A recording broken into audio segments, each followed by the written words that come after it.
അമ്മയ്ക്കും ശിക്ഷ കൊടുക്കണമായിരുന്നു, വെറുതെ വിടരുതായിരുന്നു. 3 പേരും കുറ്റക്കാരൻ, അപ്പം നമുക്കും ശിക്ഷ കൊടുക്കണമായിരുന്നു.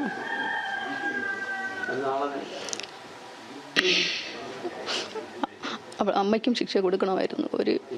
ഒരു മകൾക്ക് ഇങ്ങനെ ഒരു ക്രൂരമായ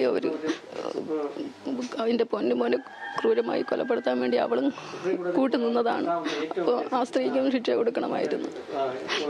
ആ സ്ത്രീ ഒരു അമ്മയല്ലേ, ഞാനും ഒരു അമ്മയല്ലേ, ഞാൻ അനുഭവിക്കുന്ന വേദന എത്ര വലുതാണ്. അപ്പം അവളും അനുഭവിക്കണം, കുറച്ച് അവൾക്കും ശിക്ഷ കൊടുക്കണമായിരുന്നു. പ്രോസിക്യൂഷൻ കൃത്യമായി തെളിവുകൾ നിരത്തി എന്ന് പറയുന്നു. പക്ഷേ എന്നിരുന്നാലും തെളിവുകളില്ല എന്ന് പറഞ്ഞാണ് ഈ കുറ്റകൃത്യത്തിൽ പങ്കെടുത്തതിന് കൃത്യമായ തെളിവുകളില്ല എന്ന് പറഞ്ഞാണ് കോടതി ഇപ്പോൾ വെറുതെ വിട്ടിരിക്കുന്നത്. അപ്പോൾ ഹൈക്കോടതിയെ സമീപിക്കാനുള്ള തീരുമാനമുണ്ടോ?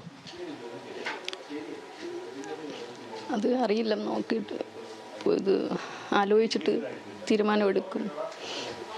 ഇപ്പോൾ നാളെ ശിക്ഷാവിധി വരികയാണ്. ഗ്രീഷ്മയ്ക്ക് ഏതുതരം ശിക്ഷ ലഭിക്കണമെന്നാണ് അമ്മ ആഗ്രഹിക്കുന്നത്?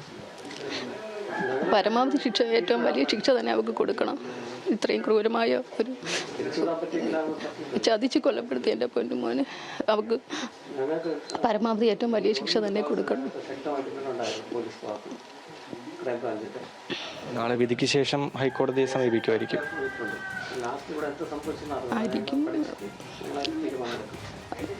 എന്തായാലും പൂർണ്ണമായും നീതി ലഭിച്ചു എന്ന് വിശ്വസിക്കുന്നുണ്ടോ? പൂർണ്ണമായും നീതി ലഭിച്ചില്ല. അമ്മയെ കൂടെ ശിക്ഷിക്കണമായിരുന്നു.